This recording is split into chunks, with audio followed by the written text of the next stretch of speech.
ஜீவனுள்ள தேவன் அவர். அவருடைய வார்த்தை மகிமை நிறைந்திருக்கிற ஒரு வார்த்தை.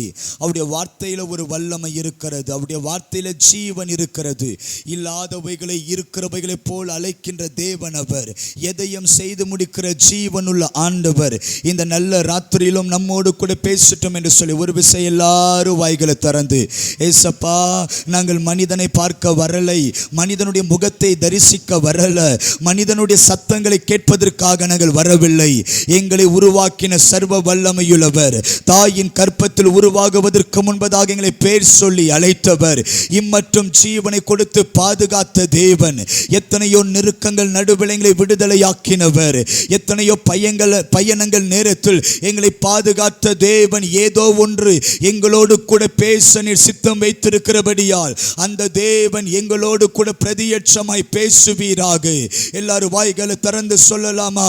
தேவரீர் என்னோடு கூட பேசுவீராக, தேவரீர் என்னோடு கூட பேசுவீராக. நொறுக்கப்பட்டு வந்தவர்கள் இங்கே இருக்கிறார்கள், வேதனைப்படுத்தப்பட்டவர்கள் இங்கே இருக்கிறார்கள், மனிதனால் நிராகரிக்கப்பட்டவர்களும் இங்கே இருக்கிறார்கள். எல்லாரும் வாய்களை திறந்து சொல்லலாம், எங்கள் இருதயத்தை காயங்களை கட்டுகிறவர் நீர் அல்லவா, எங்களோடு கூட பேசுகிறவர் நீர் அல்லவா, அல்லாதே என்று சொல்லி வேதனை மாற்றினவர் நீர் அல்லவா. அன்றைக்கு இருதயத்தை ஊற்றின அன்னாள் அவள் துக்க முகமாய் இருக்கவில்லை, அவருடைய விண்ணப்பத்தின் சத்தங்களை கர்த்தர் கேட்டறிந்தார். ஏசாயா தீர்க்கதரிசி அனுப்பி எசேக்கியா ராஜாவை பார்த்து கர்த்தர் சொன்னார், உன் விண்ணப்பத்தை கேட்டேன், உன் கண்ணீரை கண்டேன், உனக்கு மரணமில்லை, இதோ உனக்கு ஒரு சுகம் வருகிறது என்று. கர்த்தர் 15 வருடங்கள் ஜீவனை கூட்டி கொடுத்த ஆண்டவர். யாருக்கு தெரியும்? இந்த ராத்திரி ஜெபிக்கிற நம்முடைய ஜெபத்தை கண்டு, நம்முடைய கண்ணீரை கண்டு இன்றைக்கு அற்புதம் செய்வதற்கு இயேசு இன்றைக்கும் உயிரோடு இருக்கிறபடியால் எல்லாரும் வாய்களை திறந்து சொல்லலாம், என்னோடு கூட பிரதியட்சமாய் பேசுவீராக. நம்முடைய வார்த்தை கொண்டு தேவ ஆவியானவர் எங்களோடு கூட இடைப்படும். நீர் பேசும், நாங்கள் கேட்கிறோம். உம்முடைய நாமத்தை நீர் மகிமைப்படுத்தும். இரட்சகர் இயேசு கிறிஸ்துவின் நாமத்தில் ஜெபிக்கிறோம் நல்ல பிதாவே, ஆமென், ஆமென். எடுத்தவர்கள் வாசிக்கலாம். ஆபகுக்கின் தீர்க்கதரிசன புத்தகம் 2ஆம் அதிகாரம் அதனுடைய 3ஆம் வசனம். ஆபகுக்கின் தீர்க்கதரிசன புத்தகம் 2ஆம் அதிகாரம் அதனுடைய 3ஆம் வசனம். குறித்த காலத்திற்கு தரிசனம் இன்னும் வைக்கப்பட்டிருக்கிறது, முடிவிலே அது விளங்கும், அது பொய் சொல்லாது, அது தாமதித்தாலும் அதற்கு காத்திரு, அது நிச்சயமாய் வரும், அது தாமதிப்பதில்லை. எல்லாரும் சேர்ந்து மறுபடியும் ஒரு விஷயம் இந்த வசனத்தை எல்லாரும் சேர்ந்து வாசிக்க கேட்கலாம். குறித்த காலத்திற்கு தரிசனம் இன்னும் வைக்கப்பட்டிருக்கிறது, முடிவிலே அது விளங்கும், அது பொய் சொல்லாது, அது தாமதித்தாலும் அதற்கு காத்திரு, அது நிச்சயமாய் வரும், அது தாமதிப்பது இல்லை. அல்லேலூயா. இந்த வார்த்தை நமக்கு பரியட்சமான ஒரு வேத பகுதி. ஆனால் இந்த வார்த்தை கொண்டுதான் பரிசுத்த ஆவியானவர் நம்மோடு கூட பேச விரும்புகிறார். அல்லேலூயா. தேவன் சன்னிதானத்தில் தாகத்தோடு எதிர்பார்ப்போடு ஆண்டவர் என் கூட பேச விரும்புகிறார், ஆண்டவர் என் கூட பேசட்டும் என்று சொல்லி எதிர்பார்ப்போடு நம்ம காத்திருந்தால் நிச்சயமாய் நம்முடைய எதிர்பார்ப்பை பார்க்கிற தேவன் நம்மோடு முகமுகமாய் பேசுவாராக. அவருடைய வார்த்தை சாதாரணமானது கிடையாது. அவருடைய வார்த்தை மரித்த பிரேதத்தை உயிரோடு எழுப்பக்கூடிய வல்லமை நிறைந்ததாய் இருக்கிறபடியால் இந்த வார்த்தை நம்மை உயிர்ப்பிக்க அதிகாரம் படைத்தது. அல்லேலூயா. ஆகையால் தான் கர்த்தருடைய ஆவியானவர் இந்த வார்த்தையோடு நம்மோடு கூட பிரத்யட்சமாய் பேசுகிறார். குறித்த காலத்திற்கு தரிசனம் இன்னும் வைக்கப்பட்டிருக்கிறது, அது முடிவிலே விளங்கும், அது பொய் சொல்லாது, அது தாமதித்தாலும் காத்திரு, அது நிச்சயமாய் உன்னிடத்தில் வரும். அல்லேலூயா, அல்லேலூயா. இந்த வார்த்தை நான் மறுபடியும் உச்சரிக்கிறேன். குறித்த காலத்திற்கு தரிசனம் இன்னும் வைக்கப்பட்டிருக்கிறது. சொல்லுங்க, இன்னும் வைக்கப்பட்டிருக்கிறது. நான் உங்களை பார்த்து சொல்லுகிறேன், உங்களுக்கானது இன்னும் வைக்கப்பட்டிருக்கிறது. அல்லேலூயா.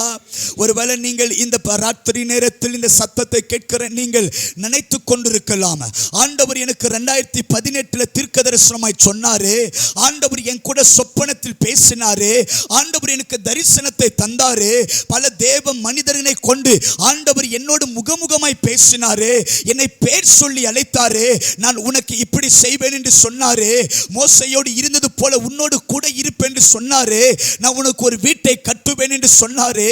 இத்தனை வாக்குத்தத்தங்களை கர்த்தர் என் வாழ்க்கையில கொடுத்தார். இந்த வாக்குத்தத்தம் எல்லாம் தொலைந்து விட்டதா?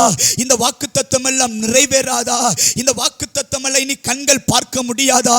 இந்த வாக்குத்தத்தங்களை பிசாசு எடுத்து விட்டானா என்கிறதான கேள்வியோடு யாராவது அமர்ந்திருந்தால், இன்றைக்கு ஆவியானவர் நம்மை பார்த்து சொல்லுகிறார், அவைகள் இன்னும் வைக்கப்பட்டிருக்கிறது. அல்லேலூயா.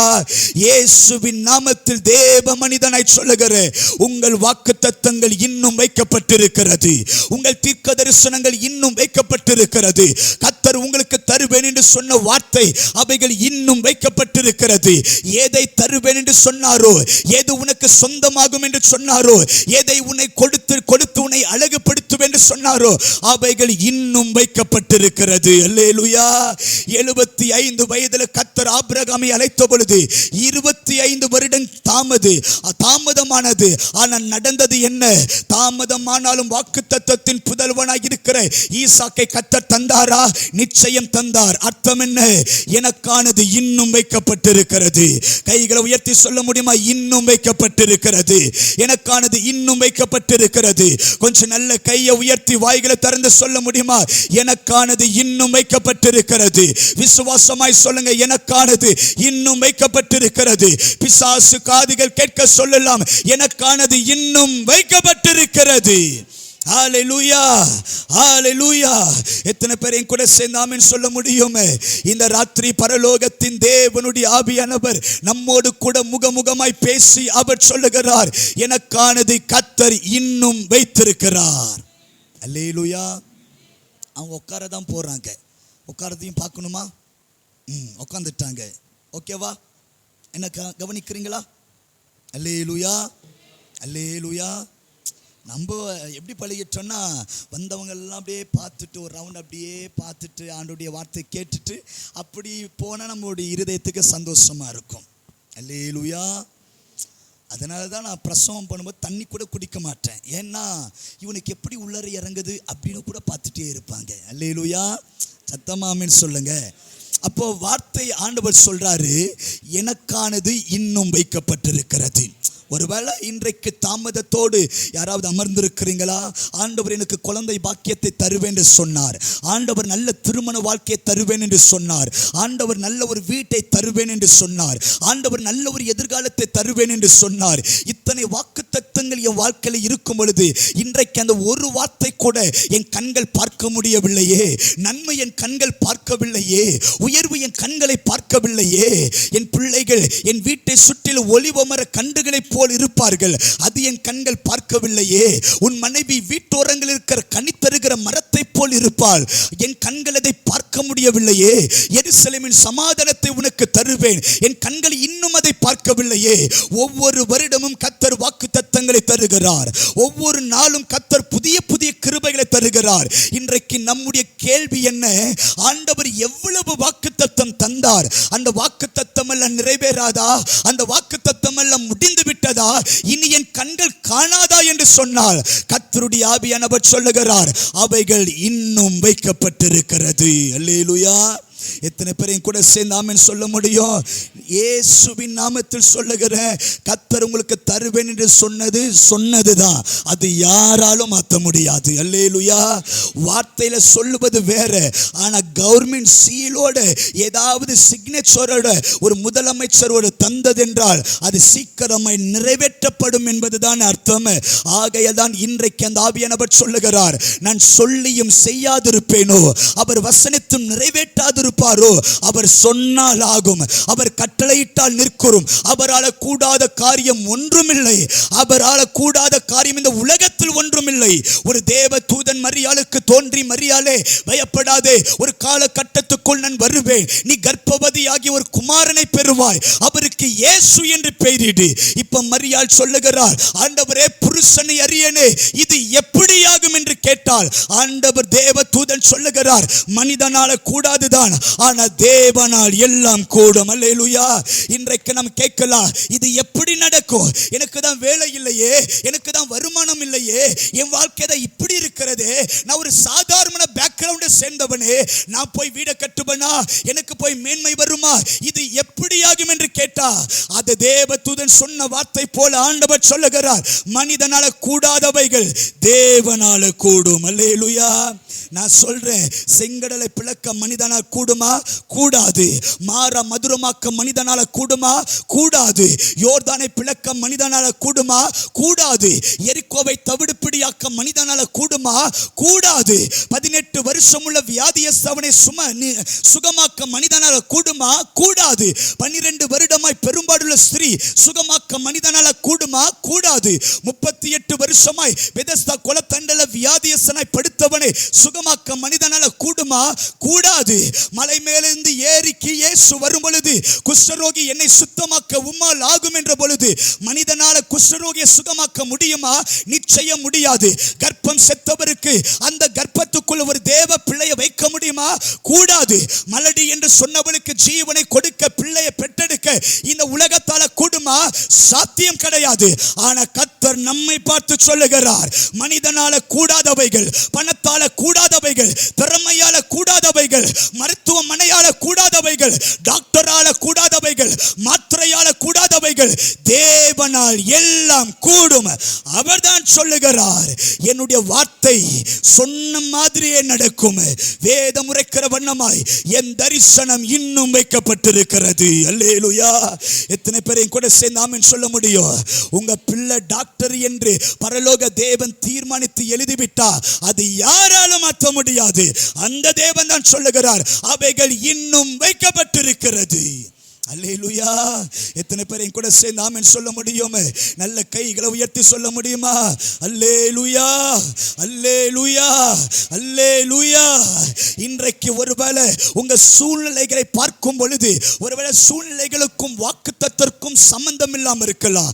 ஆண்டவர் வாக்குத்தத்தம் எப்படி இருக்கிறது, ஆனால் சூழ்நிலைக்கும் வாக்குத்தத்தத்திற்கும் சம்பந்தம் இல்லாமல் இருக்கலாம். ஆனால் சூழ்நிலையை விட கர்த்தருடைய வார்த்தைக்கு வல்லமை பெரியது. அல்லேலூயா. எத்தனை பேர் என் கூட சேர்ந்து ஆமென் சொல்ல முடியும்? இன்றைக்கு காலையில் ஒரு சபையில் பிரசங்கிக்கும் பொழுது ஆண்டவர் இப்படியாக பேசினார். எவ்வீரு என்கிற ஜபாலிய தலைவன் இயேசுவினிடத்தில் நேராய் ஓடி வந்து எவ்வீரு ஆண்டவரை பார்த்து சொல்லுகிறார், ஆண்டவரே என் பிள்ளை மரண அவஸ்தைப்படுகிறார், எல்லளவு சுகமில்லை, எல்லளவு விடுதலை இல்லை, என் மகள் மரண அவஸ்தைப்படுகிறார். ஆனால் எனக்கு தெரியும், என் மகள் சுகமடைய வேண்டும் என்றால் என் வீட்டிற்கு நீங்க வந்து விட்டார் என் பிள்ளை சுகமடைந்துடுவார். ஆண்டவர் யார்? நொறுங்குண்ட இருதயத்தை புறம்பே தள்ளாதவர் தான் ஆண்டவர். கண்ணீரோடு வந்தவனை கண்ணீரை துடைக்கிறவர் தான் ஆண்டவர். இந்த நொறுங்குண்ட இருதயத்தை கண்ட இயேசு எவ்வீரு வீட்டுக்கு நடக்க தொடங்கினார். எவ்வீரு வீட்டுக்கு? ஆமாம். இப்போ இவர் நடந்து போகிற செய்தி பெரும்பாடுள்ள ஸ்திரீ கேள்விப்பட தொடங்கினாள். அவளுக்கு என்ன பிரச்சனை?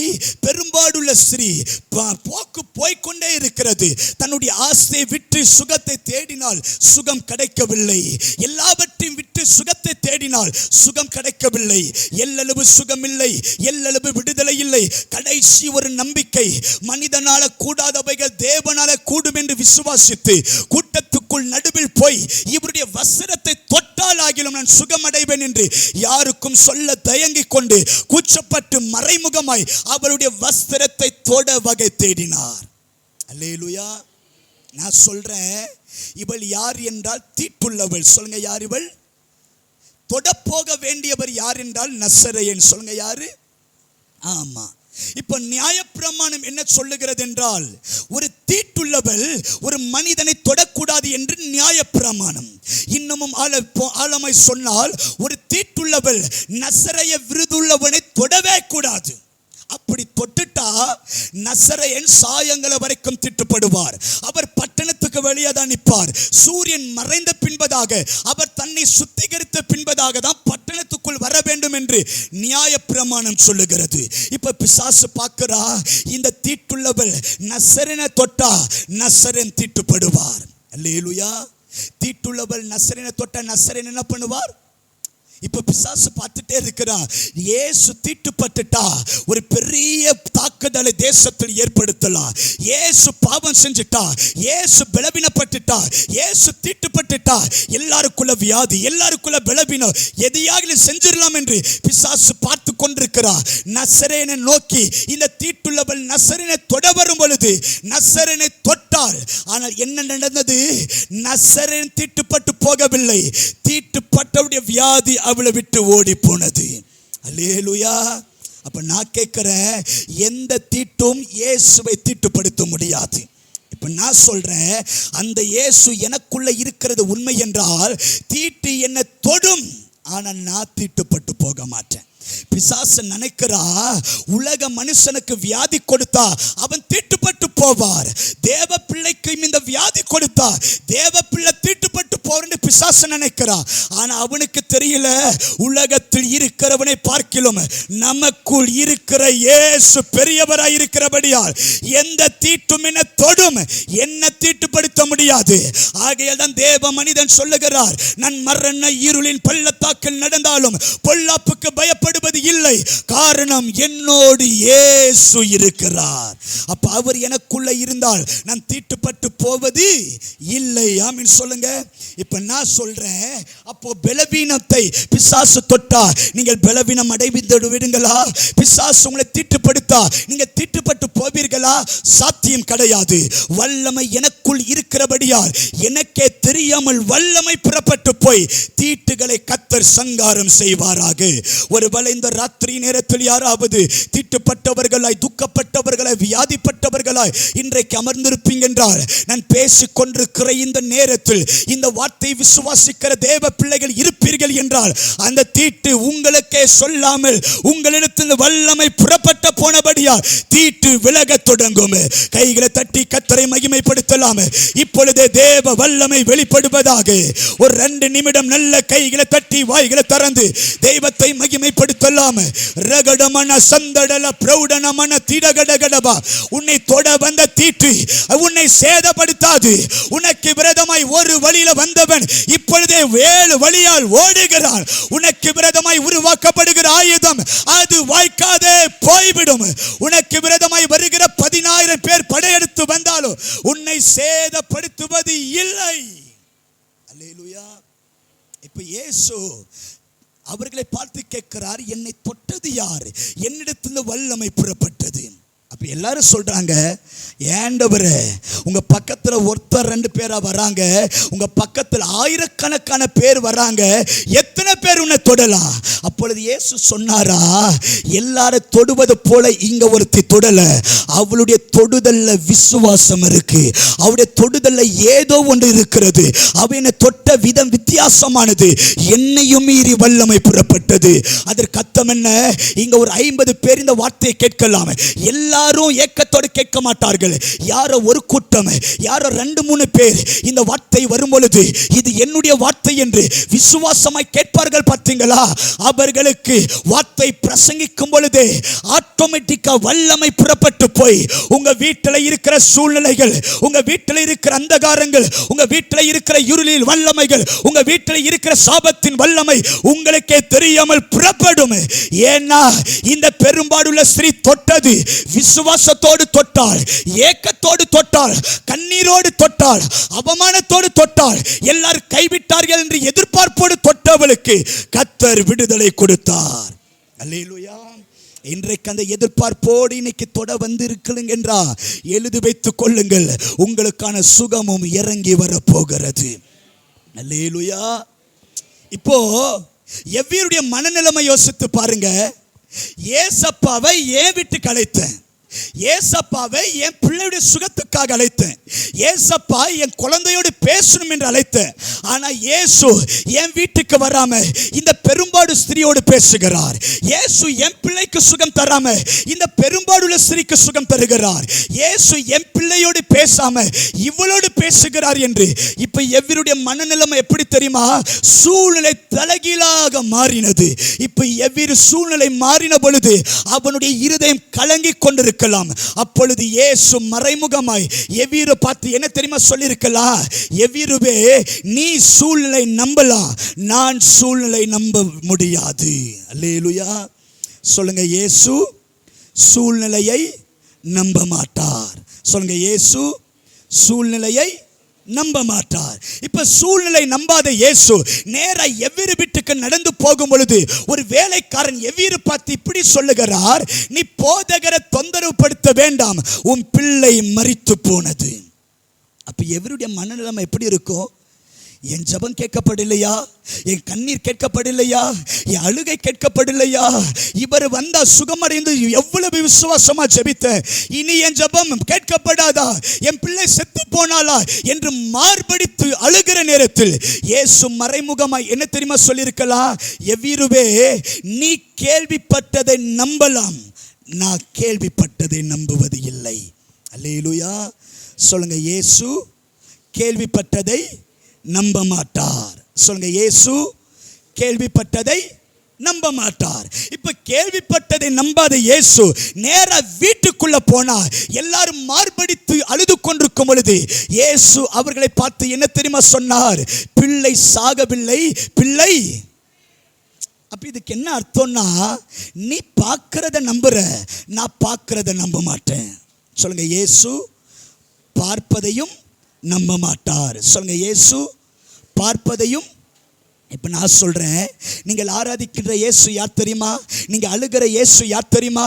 நீங்க முழங்கால நிற்கிற இயேசு யார் தெரியுமா? இந்த ஞாயிற்றுக்கிழமை சாயங்கால நேரத்தில் இந்த கூட்டத்துக்கு உங்களை கொண்டு வந்த தேவன் யார் தெரியுமா? அவர் சூழ்நிலை நம்ப மாட்டார், அவர் கேள்விப்பட்டதை நம்ப மாட்டார், அவர் பார்ப்பதையும் நம்ப மாட்டார். அல்லேலூயா. பேதுரு படவில் போகும் பொழுது கொந்தளிக்கிற அலைகள் கொந்தளிக்கும் பொழுது அந்த சூழ்நிலை கண்டு பயந்தவனாய் இயேசுவை தட்டி எழுப்பி, ஐயரே நாங்கள் மடிந்து போகிறோம் என்ற பொழுது இயேசு நித்திரை தெளிந்து எழுந்திருந்து அந்த கொந்தளிக்கிற காற்றை கடலை பார்த்து சொன்னாரா, ஏ கொந்தளிக்கிற காற்றை கடலே, இந்த சூழ்நிலை கண்டு பேதுரு பயப்படலாம், நான் பயப்பட மாட்டேன், நான் சொல்றேன் இறையாதே அமைதலாயிரு என்ற பொழுது கொந்தளிப்பு அடங்கி போனது. ஏன்னா இவர் சூழ்நிலை நம்ப மாட்டார். அல்லேலூயா. 5000 புருஷர்கள் பசியோடு இருக்கும் பொழுது ஏசப்பா 5 அப்பத்தை வானத்துக்கு நேராக உயர்த்தி இப்படி சொல்லியிருக்கலாம், பிதாவே எல்லாரும் பார்க்கிறத நம்புறாங்க, நான் யாரு பார்க்கிறத நம்ப மாட்டேன். 5000 புருஷர்கள் சாப்பிட வேண்டும் என்று ஸ்தோத்திரம் பண்ணும் பொழுது வேதம் உரைக்கிறது, 5000 புருஷர்கள் சாப்பிட்டு திருப்தி அடைந்தார்கள், 12 கூடை நிறைய எடுத்தார்கள். அப்படி என்றால் இயேசு பார்ப்பதையும் பொய்யாக்கினார். அல்லேலூயா. கல்லறைக்கு முன்னாடி இருக்கும் பொழுது ஆண்டவர் சொன்னார், இயேசு சொன்னார், இந்த கல்லை புரட்டி போடு. மரியாள் சொல்றா, வேண்டாண்டவரே, அவன் செத்து போய் 4 நாள் ஆயிற்று, அவன் நாறுவானே. இப்ப இயேசு கல்லறை முன்னாடி போய் சொல்லியிருக்கலாம், நீ கேள்விப்பட்டதை நம்புற, நான் கேள்விப்பட்டதை நம்புவது இல்லை என்று. மரித்தவனை பார்த்து லாசருவே வெளியே வான்ற பொழுது மரித்த பிரேதம் வெளியே வந்தது. அல்லேலூயா. அப்ப நான் சொல்றேன், நான் பிரசங்கிக்கிற இயேசு சூழ்நிலை நம்ப மாட்டார், இவர் கேள்விப்பட்டதை நம்ப மாட்டார், இவர் பார்ப்பதை நம்ப மாட்டார். நீங்கள் டாக்டர் கொடுத்த ரிப்போர்ட்டை நம்பலாம், ஆனால் உங்களுக்குள் இருக்கிற இயேசு ரிப்போர்ட்டை நம்ப மாட்டார். நீங்கள் கேன்சரை நம்பலாம், ஆனால் நான் பிரசங்கிக்கிற இயேசு கேன்சரை நம்ப மாட்டார். ஒருவேளை டாக்டர் கொடுக்கிற கட்டி என்கிறதான ஒரு காரியத்தை நீங்க நம்பலாம், ஆனால் இயேசு நம்ப மாட்டார். ஒருவேளை குடும்பத்தின் சூழ்நிலை நீங்க நம்பலாம், இயேசு நம்ப மாட்டார். ஒருவேளை கேள்விப்பட்டதை நீங்க நம்பலாம், ஆனால் இயேசு நம்ப மாட்டார். ஒருவேளை பார்க்கிறதை நீங்க நம்பலாம், ஆனால் இயேசு அதையும் நம்ப மாட்டார். நேரா வீட்டுக்குள்ள போனாரு, கையை பிடிச்சாரு, தழுத்தகும் என்ற பொழுது மரித்த பிரேதம் உயிரோடு வந்தது. நான் சொல்லுகிறேன், சூழ்நிலை பொய்யாக்கினவர், கேள்விப்பட்டதை பொய்யாக்கினவர், பார்ப்பதையும் பொய்யாக்கின இயேசு இன்றைக்கும் உயிரோடு இருக்கிறார். அல்லேலூயா. எத்தனை பேர் ஆமென் சொல்ல முடியும்? ஒருவேளை இந்த ராத்திரி நேரத்தில் யாராவது பயந்து வந்திருக்கிறீங்களா? இந்த சூழ்நிலை என்னை வேதனைப்படுத்துகிறது பிரதர். எத்தனையோ இடங்களை கடன் வாங்கிவிட்டு என்னால் எப்படி செலுத்துவேன் தெரியல. இந்த சூழ்நிலை என்னை பயப்படுத்துகிறது. இந்த வியாதி என்கிற சூழ்நிலை என்னை வேதனைப்படுத்துகிறது. நான் காதால கேட்ட சில சத்தங்கள் என்னை பயப்படுத்துகிறது. நான் கண்ணால கண்ட சில வியாதிகள் என்னை பயப்படுத்துகிறது. ஆனால் இயேசுவானவர் சூழ்நிலை பொய்யாக்கி, கேள்விப்பட்டதை பொய்யாக்கி, பார்ப்பதையும் பொய்யாக்கி, அந்த சிறு பிள்ளை உயிரோடு எழுப்புனது சத்தியம் என்றால், இந்த சாயங்கால நேரத்தில் இந்த சத்தத்தை கேட்கிற உங்களையும் ஆண்டவர் உயிர்ப்பிப்பதற்கு வல்லமை உள்ளவர். அல்லேலூயா. எத்தனை பேரையும் கூட சேர்ந்து ஆமென் சொல்ல முடியும்? நல்ல சத்தத்தை உயர்த்தி சொல்ல முடியுமா? அல்லேலூயா. அப்படி என்றால் இன்றைக்கு நீங்க தேவ சன்னிதானத்தில் வந்திருக்கிறீங்க பார்த்தீங்களா? உங்க சூழ்நிலை மாறும். நீங்கள் கேள்விப்பட்டது மாறும். நீங்கள் பார்ப்பதும் மாறும். கர்த்தர் புதியதை செய்வாராக. கைகளை உயர்த்தி சொல்ல முடியுமா? அல்லேலூயா. சொல்லுங்க, இன்னும் வைக்கப்பட்டிருக்கிறது. சொல்லுங்க, இன்னும் வைக்கப்பட்டிருக்கிறது. கைகளை உயர்த்தி சொல்ல முடியுமா? இன்னும் வைக்கப்பட்டிருக்கிறது. அல்லேலூயா. அந்த தேவன் இன்னும் நம்மை ஆசீர்வதிக்க வல்லமை உள்ளவர். வாசிக்கலாம் யோவானின் சுவிசேஷ புத்தகம் 21ஆம் அதிகாரம் அதனுடைய 17ஆம் வசனம். யோவான் 21ஆம் அதிகாரம் அதனுடைய 17ஆம் வசனம். யோவான் 21ஆம் அதிகாரம் 17. அவனை நோக்கி, சீமோனே,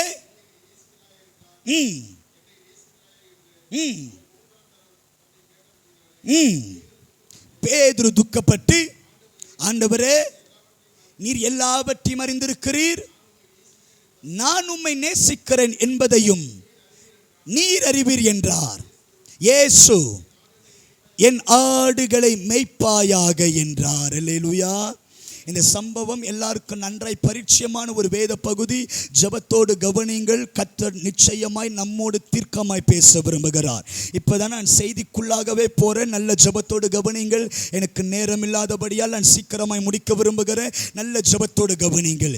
இயேசு 3.5 வருடம் தன் சீசர்களை அதிகமாய் நேசித்தார்.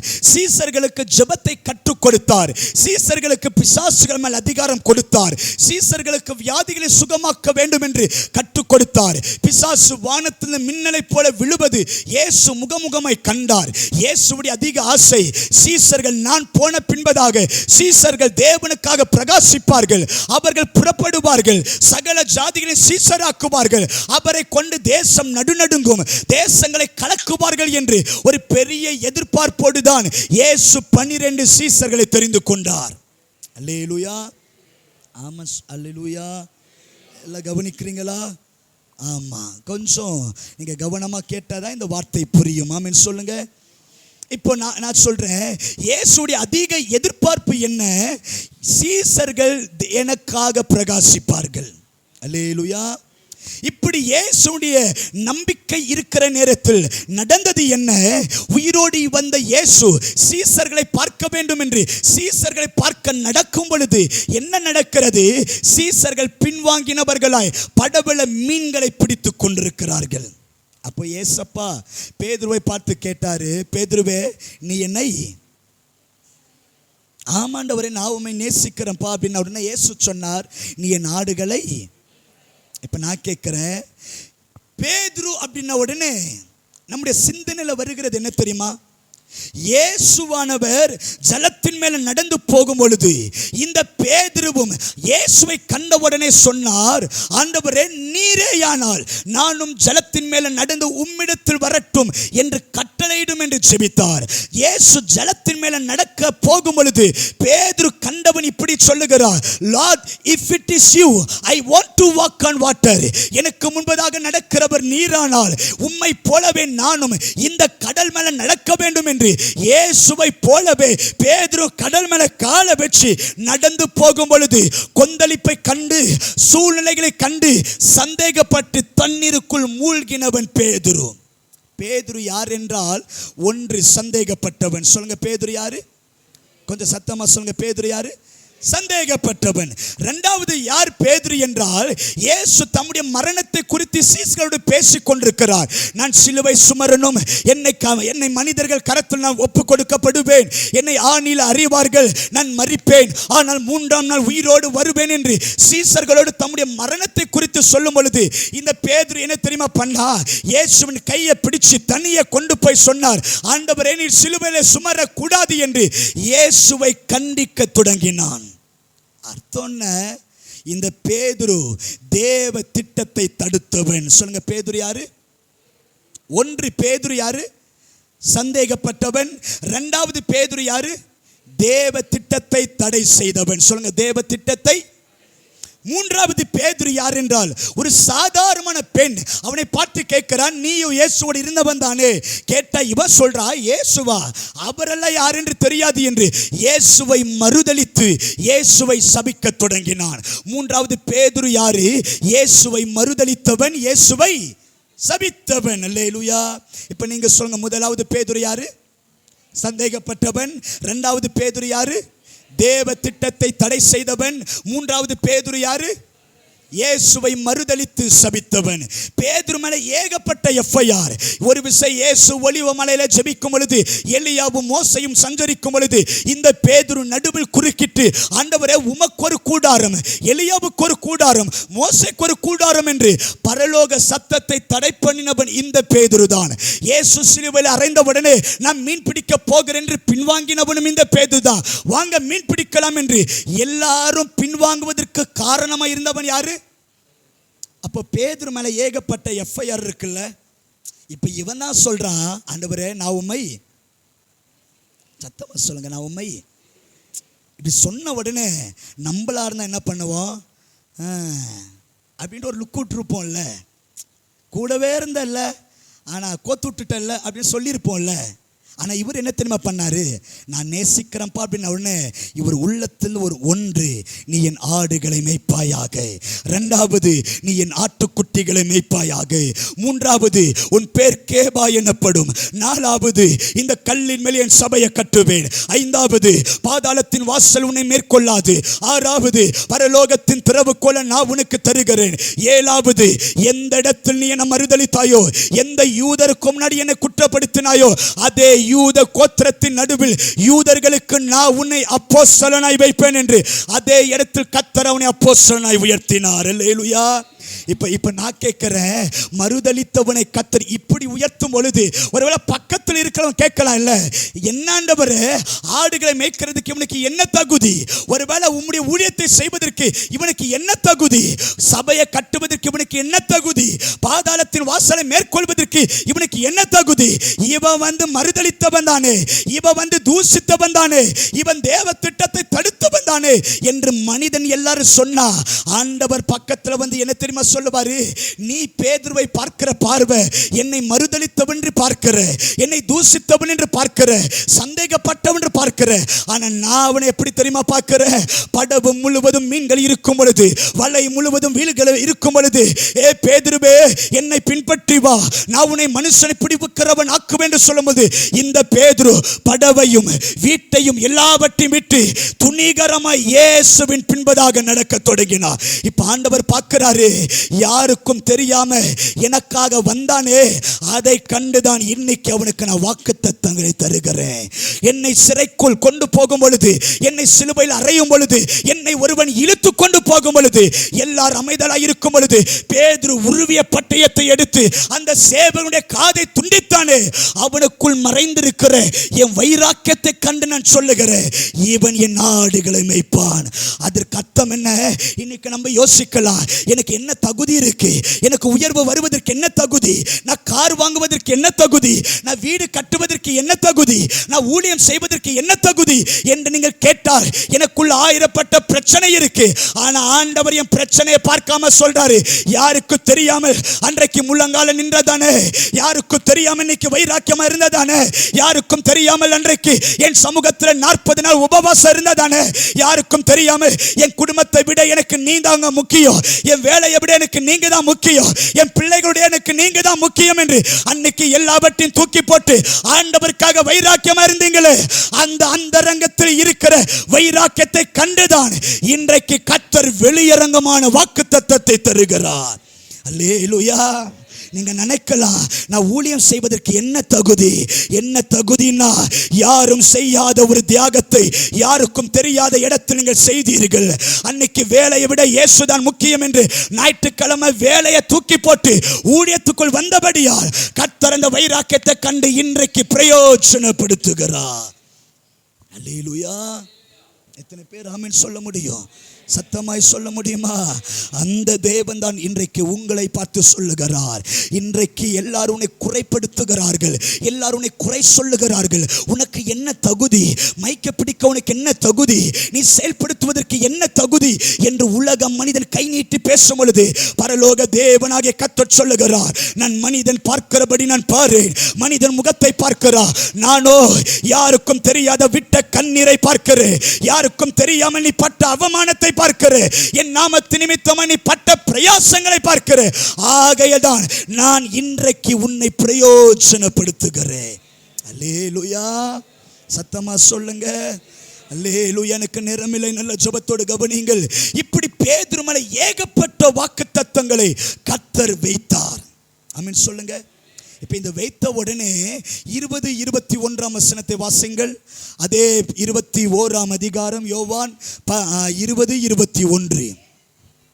பேதுரு திரும்பி பார்த்து, இயேசுவுக்கு அன்பாய் இருந்தவனும் ராபோஜனம் பண்ணுகையில் அவர் மார்பிலே சாய்ந்து, ஆண்டவரே உம்மை காட்டி கொடுக்கிறவன் யார் என்று கேட்ட சீசன் பின்னே வருகிறதை கண்டு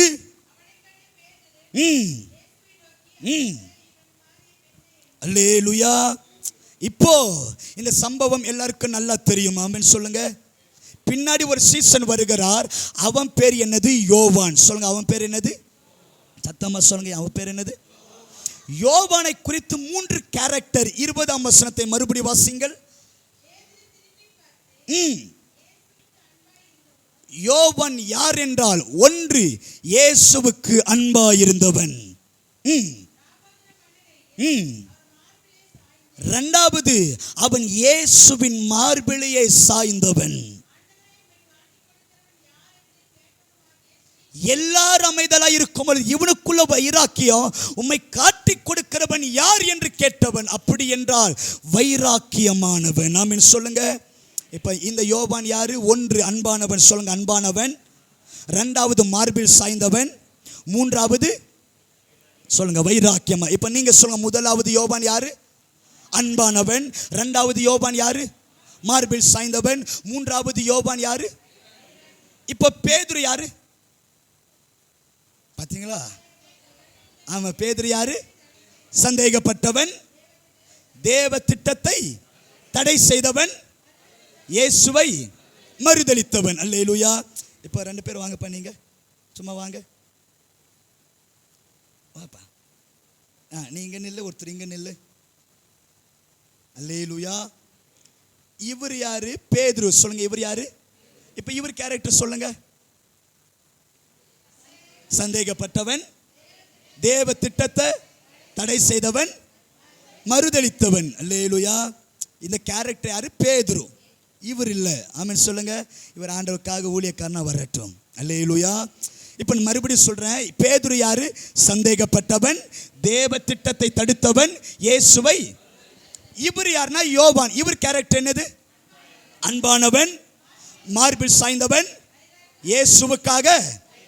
அப்போ இவருடைய கேரக்டர் என்னன்னா, எப்ப பார்த்தாலும் ஏசப்பா ஏசப்பா, எப்ப பார்த்தாலும் பைபிள், எப்ப பார்த்தாலும் ஜெபம், எப்ப பார்த்தாலும் மார்பிள், எப்ப பார்த்தாலும் அன்பு, எப்ப பார்த்தாலும் ஆராதனை, நேரம் கிடைக்கும் போதெல்லாம் ஜெபம். இவருடைய கேரக்டர். இவருடைய கேரக்டர் என்ன?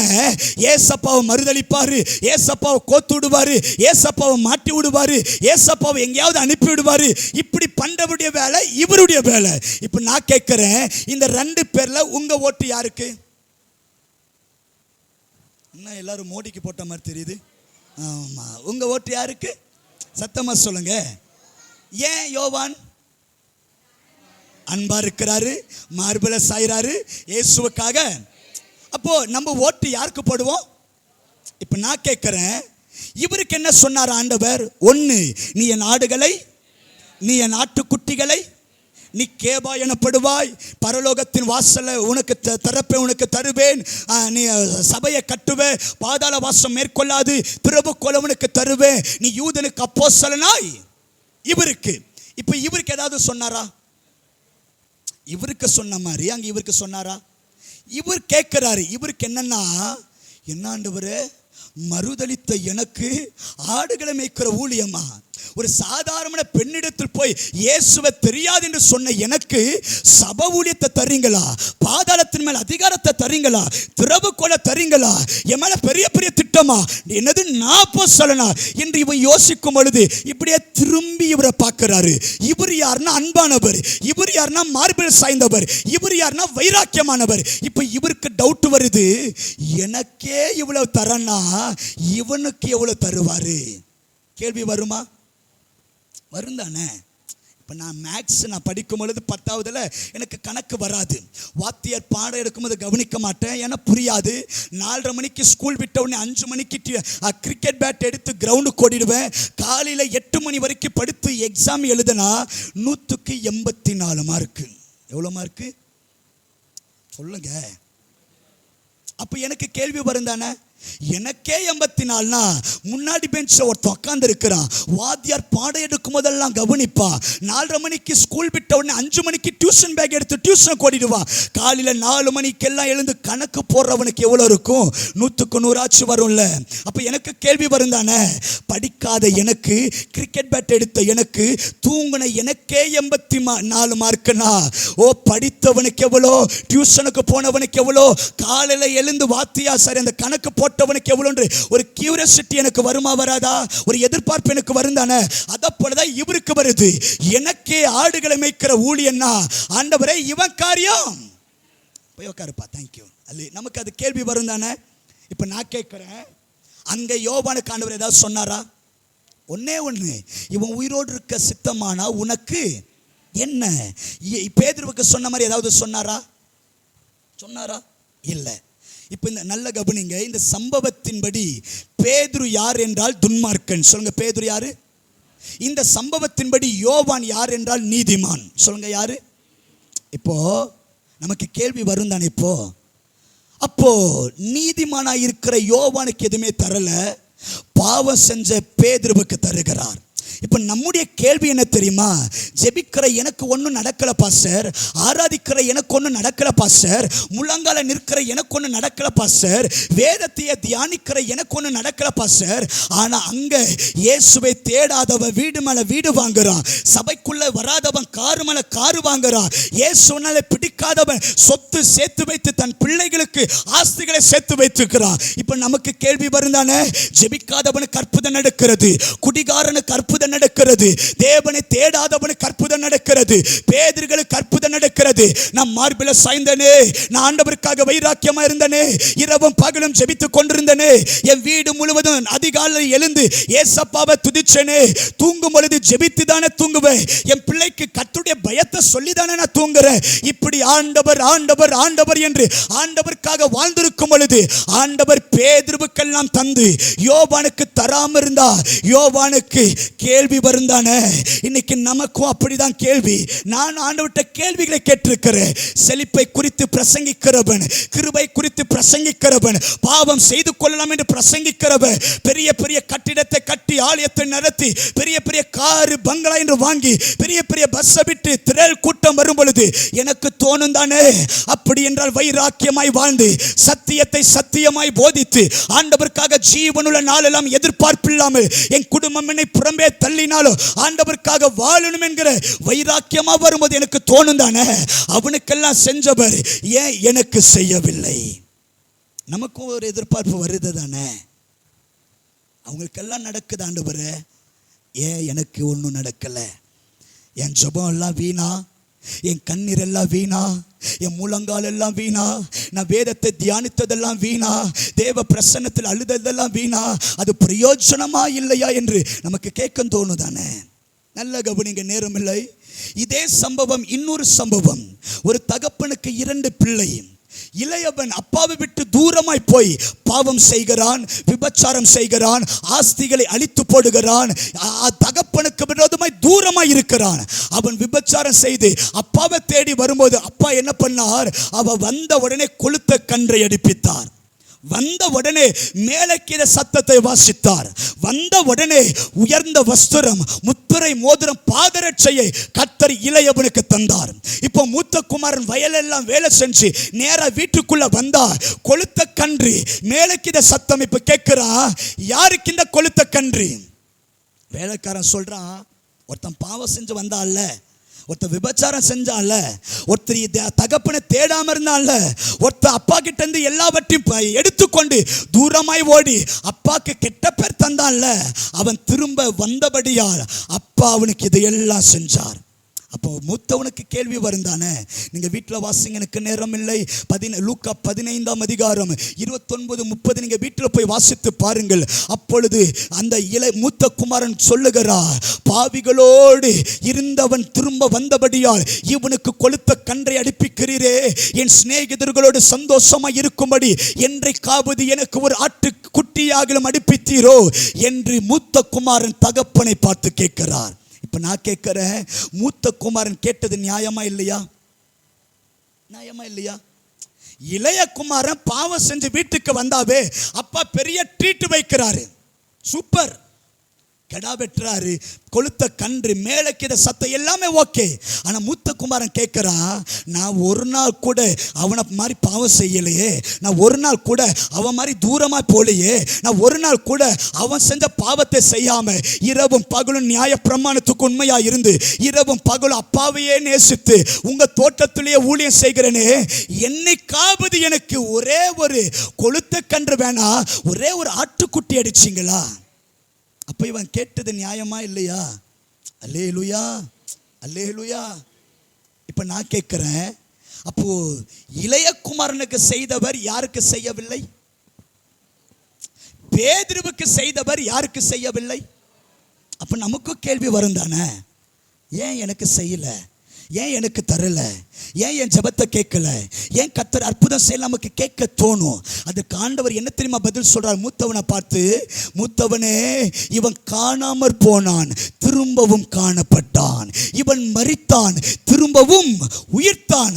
அந்த வார்த்தையினுடைய அர்த்தம் என்ன தெரியுமா? ஆண்டவர் மூத்தவனை பார்த்து சொல்றாரு, இவன் ரொம்ப நாள் என்னை விட்டு தூரமா போய் இப்போதான் என் கிட்ட வந்திருக்கிறான், இவன் என் பார்வையில பலவீனனா இருக்கிறான், இவனை நான் நம்பல, இவன் என் பார்வையில பலவீனமா இருக்கிறபடியா இப்பதான் என் வீட்டுக்கு வந்திருக்கிறான், இவனுக்கு நான் எதுவுமே செய்யலன்னா இவன் மறுபடி பண்டி கூட்டத்தில் படுத்துரு, பண்டி கூட்டத்தில் போய் படுத்து இவன் சொல்லுவா, ஏசப்பா அன்பில்லாத தேவன், ஏசப்பா அக்கறை இல்லாத தேவன், ஏசப்பா ஒன்றுமே செய்யவில்லை, ஏசப்பா சாதாரணமான தேவன் என்று எல்லாருக்கும் முன்பதாக என் நாமத்தை இவன் தூசிப்பா, இவனை நான் நம்பல, இவன் என் பார்வையில பலவீனனா இருக்கிறான், ஆகையதான் இவன் வந்த உடனே அவனுக்கு ஒரு கொளுத்த கன்றை அடிப்பித்தேன். ஏன் தெரியுமா? உனக்கு இன்னும் நான் தரல, ஏன்னா நான் உன்னை நம்புறேன், நீ என் பார்வையில பலவானா இருக்கிற, ஆகையதான் நீ கேட்டும் இன்னும் தராம இருக்கிற. அர்த்தம் என்ன? சில பேருக்கு முந்தி தருகிறதுனால கர்த்தர் கூட இருக்கிறார் என்ற அர்த்தம் அல்ல, அவனை தக்க வைப்பதற்காக, அவனை தூஷிக்க கூடாது என்பதற்காக, தேவ நாமம் தூஷிக்கப்படாத கூடாது என்பதற்காக அவ வந்த உடனே கர்த்தர் அற்புதம் செய்கிறார். அல்லேலூயா. அர்த்தம் என்னன்னா, ஏசப்பா பார்வையில் அவன் பலவீனன். சொல்லுங்க, அவன் யாரு? ஆகையால் அவனுக்கு என்னத்த முந்தி. இப்போ நீங்க ஈரோடுலேருந்து கரூருக்கு போறீங்கன்னு வச்சுக்கோங்க, சீட்டில் ஏறி உக்காந்தாச்சு, பயங்கர கூட்டம், ஒரே ஒரு சீட்டுக்கு ஏறி உக்காந்த உடனே ஒரு பெருமூச்சு விட்டு அப்பா அடி சீட்டு அப்படி அமர்ந்திருக்கும் பொழுது ஒரு வயசான தாத்தா நிற்க முடியாம தடுமாறி கொண்டிருக்கும் போது நீங்க என்ன பண்ணுவீங்க? சாகட்டும் அப்படி சொல்லுவோம். என்ன பண்ணுவோம்? நான் எழுந்திருந்து அவரை உட்கார வைக்கிறேன்னா என் பார்வையில் அவர் யாரு? பலவீன. என் பார்வையில் அவரை நான் நம்பல, என்னை எப்பவுமே கீழே விழுந்துருவாரு. ஆக நான் என்ன பண்றேன்? உட்கார்ந்துருக்கிற நான் எழுந்து அவரை உட்கார வைப்பேன். அர்த்தம் என்ன? அவருக்கு இடம் கிடைக்கிறதுனால அவர் பர்ஃபெக்ட் இல்லை, அவர் என் பார்வையில் பலவீனன். உங்களுக்கு புரியும்படியா நான் சொல்கிறேன். நான் 8வது படிக்கும்போது எங்கள் வீட்டுக்கு பக்கத்தில் எங்கள் ஆன்ட்டி வீடு. எங்கள் ஆன்ட்டி நல்ல தோசை சுடுவாங்க. அல்லேலூயா. இங்கே யார் நல்ல சமையல் பண்ணுவீங்க? ஆமாம். ஒருவருடைய கைகள் உயர்த்தாதபடியால் கர்த்தரை ஸ்தோத்தரிக்கிறேன். ஆமாம். அல்லேலூயா. அப்போ எங்கள் ஆன்ட்டி நல்ல தோசை சுடும் பொழுது ஒரு நாள் ஸ்டவ் ஆன் பண்ணுற சவுண்டு கேட்ட உடனே நான் நேராக என் வீட்டிலேருந்து நேராக அவங்க வீட்டில் போய் உட்காந்துட்டு, ஆன்ட்டி நான் வந்திருக்கிற அப்படின்னு ஒரு அட்டண்டன்ஸு. எதற்கு இந்த அட்டண்டன்ஸ்னா, எனக்கு என்ன வேணும்? தோசை வேணும். எங்கள் ஆன்ட்டி நெய் தோசை, கேரட் தோசை, வெங்காய தோசை, அப்படி 3 தோசை சுட்ட உடனே ஸ்டவ் ஆஃப் பண்ணி சட்னியும் சாம்பார் ஊற்றி நேராக கிச்சன்லேருந்து ஹாலுக்குள்ளே வராங்க. எனக்கு பயங்கர சந்தோஷம். இப்போ எனக்கு என்ன வரப்போகுது? ஆமாம். அப்படி பார்த்து கொண்டிருக்கும் பொழுது நேர ஆன்ட்டி தட்டை எடுத்துக்கொண்டு என்ன கிராஸ் பண்ணி அவங்க பையனை கிராஸ் பண்ணி நேராக அங்கிள் டேபிளில் தோசை வச்சுட்டாங்க. இப்போ எனக்கு பெரிய வேதனை என்னன்னா, நான் எதுக்காக தான் வீட்டுக்கு போனேன்? அப்போ தோசை என் டேபிளில் வராமல் யார் டேபிளுக்கு போச்சு? அப்போ ஆன்ட்டியை பார்த்து கேட்குறேன், அப்போ என்னை விட அங்கிளை தான் உங்களுக்கு பிடிக்குமா? என்ன கூட விடுங்க, உங்கள் பையனுக்கு இப்போ தான் 4 வயசு. கேட்க தோணுந்தோனே, இந்த பிஞ்சு வயிறை விட அந்த தொப்பை வயிறு மேலே உங்களுக்கு ஏன் அக்கறை அப்படின்னு கேட்க தோணும் தானே? அல்லேலூயா. அப்போ நான் கேட்குறேன், ஏன் எங்களுக்கு தராமல் அங்கிளுக்கு தரீங்க? அப்போ ஆன்ட்டி சொல்லுங்க, நான் முக்கியமா அங்கிள் முக்கியமா? அங்கிள் தான் முக்கியம்னு சொல்லுங்க. இதுக்கப்புறம் நீங்களும் வேண்டாம், உங்கள் தோசையும் அப்படின்னு சொன்னா, எங்க ஆன்ட்டி மேலையும் கீழே பார்த்துட்டு சொன்னாங்க, உனக்கும் சுகர் வரட்டும், உனக்கும் 8 மணிக்கு தோசை தர அப்படின்னாங்க. என்ன ஆன்ட்டி சொல்றீங்க அப்படின்னா, ஆமாண்டா, அவர் சுகர் பேஷண்ட்டு. 8 மணிக்கு 3 தோசை வரல, எண்ணெயில் கடுகு வெடிக்குது போல மனுஷன் வெடிச்சு ராத்திரி முழுவதும் கெட்ட கெட்ட வார்த்தையில திட்டி, அன்னைக்கே எங்க அம்மா கோமதியை கல்யாணம் பண்ணி சொல்லிச்சு, போய் இந்த குரங்கு முஞ்ச கல்யாணம் பண்ண பாரு அப்படின்னு ராத்திரி முழுவதும் திட்டிட்டு இருப்பாரு. இந்த திட்டு மாறணும்னா, இந்த வார்த்தை 8 மணிக்கு 3 தோசை. இப்ப என்ன பின்னாடி திரும்பி பார்த்தாங்க, நீ நல்லா தானே இருக்கிற, நீ ஆரோக்கியமா தானே இருக்கிற, அப்ப உனக்கு 8 மணி இல்ல 10 மணி தந்தாலும் நீ சாப்பிடுவ. 10 மணிக்கு போய் ஒரு நாட்டுக்கோழியை பிடிச்சி பிரியாணி பண்ணி 12 மணிக்கு உன் டேபிள்ல வச்சாலோ, 12 மணிக்கு சாப்பிட்டாலோ இந்த வயிறு ஜீரண பண்ணுகிற சக்தி இருக்கு. ஆகையால் 12 மணிக்கு நீ சாப்பிடுவ. இப்ப எங்க ஆன்ட்டி சொன்னாங்க, அவர் பலவீனமா இருக்கிறபடியால் அவருக்கு வெறும் 3 தோசை, நீ பலவான் இருக்கிறபடியால் 8 மணி அல்ல 10 மணி ஆனால் தருவேன், 12 மணி ஆளும் தருவேன், 12 மணிக்கு பிரியாணி கூட தருவேன். ஏன்னா என் பார்வையில் நீ பலவானா இருக்கிறபடியா, நான் உன்னை நம்புறபடியால் உனக்கு நான் தாமதமாய் தருவதும் அது ஒரு பெரிய ஆசீர்வாதம். அப்ப நான் சொல்லுகிறேன், முந்தி தருகிறதுனால கர்த்தர் கூட இருக்கிறார், எனக்கு தராதபடியால் கர்த்தர் என் கூட இல்லை என்ற அர்த்தம் அல்ல, நான் குப்பை என்ற அர்த்தம் அல்ல. கர்த்தர் முந்தி ஒருவருக்கு தருகிறார் என்றால் அவர்கள் தேவ பார்வையில பலவீனன். கர்த்தர் நான் கேட்டும் தராம இருக்கிறார் என்றால், நான் அழுதும் கண்ணீர் துடைக்காம இருக்கிறார்னா, கர்த்தர் என்னை பலவானாய் உருவாக்கி கொண்டிருக்கிறார். அல்லேலூயா. ஒருவேளை இன்றைக்கு நீங்கள் ஜெபிக்கிற ஜெபங்கள் இன்னும் கேட்கப்படவில்லையா? உங்க கண்ணீர் இன்னும் துடைக்கப்படவில்லையா? நீங்கள் தேவ சன்னிதானத்தில் கர்த்தர் உங்களை பலவானாய் உருவாக்கி கொண்டிருக்கிறார். அல்லேலூயா. இப்ப தகப்பன் நேரம்ல நல்லா கவனிங்க. இப்ப தகப்பன் மூத்த குமாரனை பார்த்து சொல்றாரு, அவனுக்கு ஒரு கொளுத்த கன்றை அடிப்பித்ததுனால என்கிட்ட நீ கேள்வி கேட்கிறாயா? நான் உன்னை பார்த்து சொல்றேன், நீ எப்பொழுதும் என்னோடு கூட இருக்கிறபடியா என்னுடையது எல்லாம் உன்னுடையது. நாங்கள் மனிதனை பார்க்க வரலை, மனிதனுடைய முகத்தை தரிசிக்க வரல, மனிதனுடைய சத்தங்களை கேட்பதற்காக நாங்கள் வரவில்லை. எங்களை உருவாக்கின சர்வ வல்லமையுள்ளவர், தாயின் கர்ப்பத்தில் உருவாக முன்பதாக பேர் சொல்லி அழைத்தவர், மற்றும் ஜீவனை கொடுத்து பாதுகாத்த தேவன், எத்தனையோ அது ஒண்ணுதான் விடுதலையாக்கினவர், எத்தனையோ பையன்கள் நான் சொல்றேன், என்கிட்ட இருக்கிற ஆட்டு மந்தை உனக்கு, என்கிட்ட இருக்க கொழுத்த கன்று மந்தை உனக்கு, என்கிட்ட இருக்கிற ஒட்டக உனக்கு, என்கிட்ட இருக்கிற கழுதைகள் உனக்கு, என்கிட்ட இருக்கிற வேலைக்கார உனக்கு, என்கிட்ட இருக்கிற வேலைக்காரி உனக்கு. அர்த்தம் என்ன? என்கிட்ட இருக்கிற எல்லாவற்றையும் நான் உனக்கு தருவேன். அல்லேலூயா. இன்றைக்கு கர்த்தர் யாரோ சிலரோடு வந்தவர்கள் தீர்க்கமாய் பேசுகிறார். தரவில்லை என்று சொல்ந்து போகாது. உனக்கு தராம இருக்கிறார் என்றால் உனக்கே தெரியாமல் ஏதோ ஒன்று கர்த்தர் யாருக்கும் தெரியாமல் சேர்த்து வைத்துக் கொண்டிருக்கிறார். சேர்த்து வைத்துக் கொண்டிருக்கிறார். கழுதைகளை சேர்த்து வைக்கிறார், ஆடுகளை சேர்த்து வைக்கிறார், உங்க ஜெபத்திற்கு பதிலை சேர்த்து வைக்கிறார். ஒரு நாள் வரும், ஒரு காலம் வரும், ஒரு சமயம் வரும், சேர்த்து வைக்கப்பட்ட அனைத்தையும் கர்த்தர் கிருபையாய் உங்களுக்கு தரும் பொழுது எந்த இடத்தில் நீங்கள் நீங்கள் பயந்து நடந்தீர்களோ அதே இடத்தில் கர்த்தர் சுதந்திர வழியாய் எல்லாவற்றுக்கும் எஜமானராய் கர்த்தர் உங்களை வாழ வைப்பாராக. கண்ணீரை கண்டே மரணமில்லை. இளையகுமாரனுக்கு செய்தவர் முத்துக்குமாரனுக்கு செய்தாரா? கர்த்தர் 15 வருடங்கள் ஜீவனை கொடுத்த ஆண்டவர் யாருக்கு தெரியும்? இந்த ராத்திரியில் வருகிற நம்முடைய ஜெபத்தை கண்டு யோவானுக்கு கண்ணீரை கண்டு இன்றைக்கு அற்புதம் செய்வதற்கு இயேசு இன்றைக்கு உயிரோடு இருக்கிறபடியால் எல்லாரும் வாய்களை திறந்து சொல்லலாம். என்னோடு கூட பிரதியட்சமாய் உனக்கு தீர்க்கதரிசனம் சொல்லாம இருக்கலாம். ஆனா யோவானே நீ யார் தெரியுமா? உன்னை பத்மு தீவுக்குள்ளாக கொண்டு போவே. அப்போது நீ என்ன எழுதுவ தெரியுமா?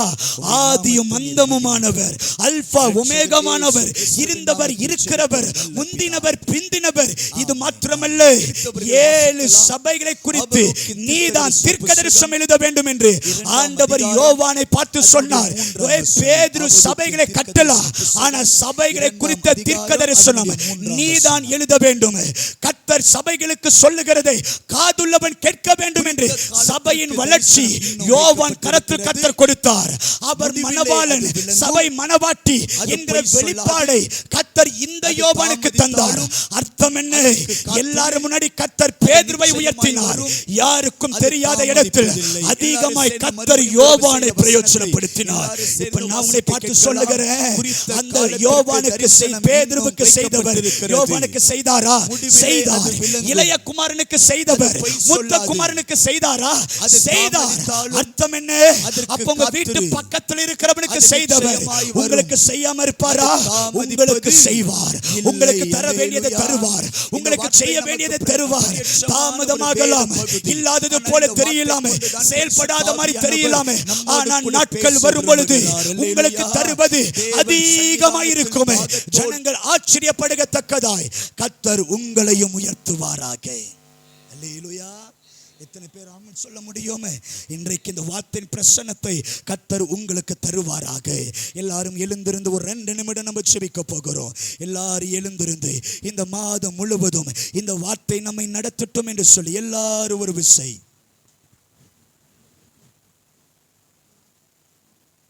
எல்லாரும் எழுந்திருந்து ஒரு 2 நிமிடம் எல்லாரும் வாய்களை திறந்து ஸ்தோத்திரம் பண்ணலாம். ஏசப்பாவை துதிக்கலாம், ஏசப்பாவை துதிக்கலாம். குறித்த காலத்திற்கு தரிசனம் இன்னும் வைக்கப்பட்டிருக்கிறது. தரிசனம் இன்னும் வைக்கப்பட்டிருக்கிறது. தேவ திட்டங்கள் இன்னும் வைக்கப்பட்டிருக்கிறது. வாக்கு தத்தங்கள் இன்னும் வைக்கப்பட்டிருக்கிறது. யோவானே, இன்னைக்கு ஆண்டவர் செய்யாத மாதிரி தெரியலாம், ஆனால் உனக்கானது இன்னும் வைக்கப்பட்டிருக்கிறது. மூத்த குமாரனே, இளைய குமாரனுக்கு தரும் பொழுது உனக்கு தராத மாதிரி தெரியலாம், ஆனால் யாருக்கும் தெரியாமல் உனக்கும் சிலது வைக்கப்பட்டிருக்கிறது. இந்த ராத்திரி நேரத்தில் கர்த்தருடைய ஆவியானவர் யாரோ சிலரோடு தீர்க்கதரிசனமாய் பேசுகிறார். உனக்கு தராமல் இருக்கிற என்று நினைக்கிறாயோ? உன் ஜெபத்தை கேளாமல் இருக்கிற என்று நினைக்கிறாயோ? உன் கண்ணீரை துடைக்காமல் இருக்கிற என்று நினைக்கிறாயோ? நான் உன்னை மறப்பேனோ? நீ என் பார்வையில் அருமையானபடி நீ கனம் பெற்றிருக்கிறாய். நான் உன்னோடு கூட தான் இருக்கிறேன். நான் உன்னை நம்புகிறேன். நீ என் பார்வையில் பலவானா இருக்கிறார். ஆகையால் நான் உன்னை பார்த்து சொல்லுகிறேன், யாருக்கும் தெரியாமல் உனக்கானதை நான் சேர்த்து வைத்துக் கொண்டிருக்கிறேன். நல்ல வாய்களை திறந்து ஸ்தோத்திரம் பண்ணுங்க. நல்ல வாய்களை திறந்து நல்ல ஸ்தோத்திரம் பண்ணுங்க. ஏ தேவ பிள்ளையே, சபையே, சகோதரியே, சகோதரனே, உங்களுக்கே தெரியாமல் ஆண்டவர் ஏதோ ஒன்று சிலதை சேர்த்து வைத்துக் கொண்டிருக்கிறார். சில ஆத்துமாக்கள் சேர்த்து வைத்திருக்கிறார். சில மகிமை சேர்த்து வைத்திருக்கிறார். சிலது சேர்த்து வைத்திருக்கிறார். என்னுடையது எல்லாம் உனக்குதான். அர்த்தம் என்ன? என் ஐஸ்வர்யம் உனக்குதான், என் கனம் உனக்குதான், என் மகிமை உனக்குதான், என் உயர்வு உனக்குதான், என்னுடைய மேன்மை உனக்குதான் என்று தகப்பனுடையதை இப்பிள்ளைக்கு தந்தது போல கர்த்தர் சேர்த்து வைக்கப்பட்ட ஒன்றை உங்களுக்கு கிருபையாய் தர விரும்புகிறார். ஆண்டவரை பார்த்து துதிக்க முடியுமா? நீர் எனக்கு தருகிறதற்காக ஸ்தோத்திரம். நல்ல கைகளை உயர்த்தி, நல்ல கைகளை உயர்த்தி, ஆண்டவர் என்னை கண்ணோக்கமாய் இருக்கிறதற்காக ஸ்தோத்திரம். ஓ ரலதியா சந்த மகா செல்லுதே, முன்னும் பின்னும் நெருக்கி நெருக்கி சுற்றி என்னை சூழ்ந்திருக்கின்றீ. முன்னும் பின்னும் நெருக்கி நெருக்கி சுற்றி என்னை சூழ்ந்திருக்கின்றீ. நடந்தாலும் படுத்தாலும் அப்பா நீர் அறிந்திருக்கின்றீர். நடந்தாலும்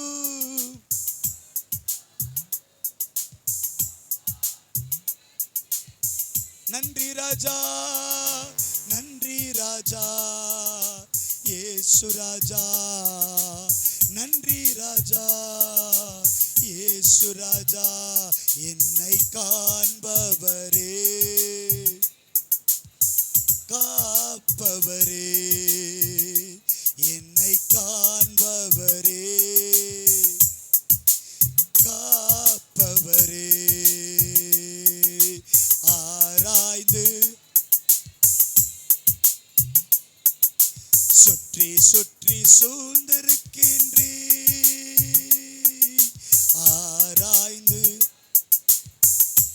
ஓ இயேசு சுற்றி சுற்றி சூழ்ந்திருக்கின்றீர்.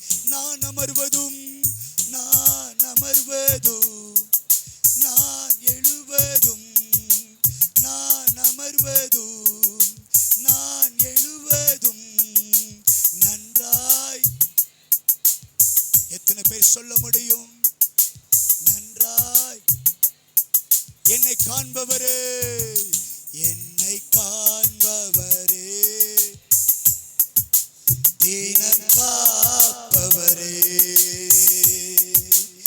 என்னை காண்பவரே,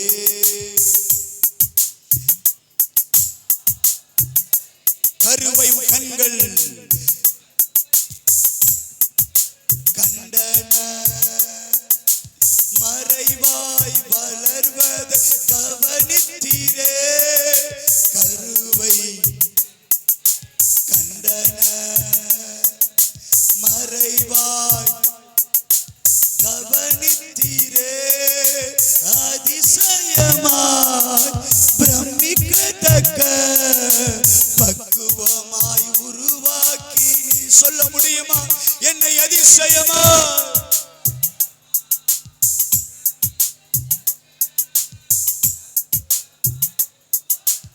அதற்கு நன்றி ராஜா, நன்றி ராஜா.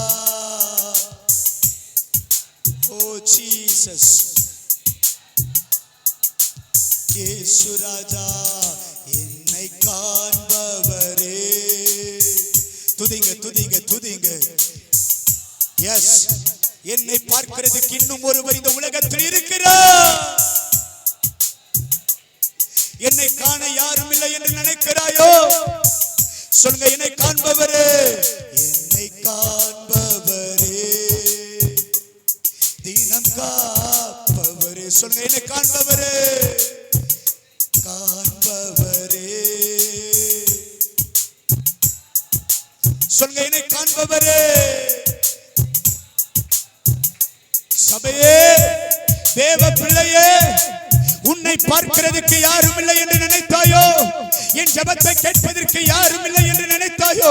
இன்றைக்கு பரிசுத்த ஆவியானவர் சொல்லுகிறார், மகளே, நான் உன்னை காண்கின்ற தேவன்.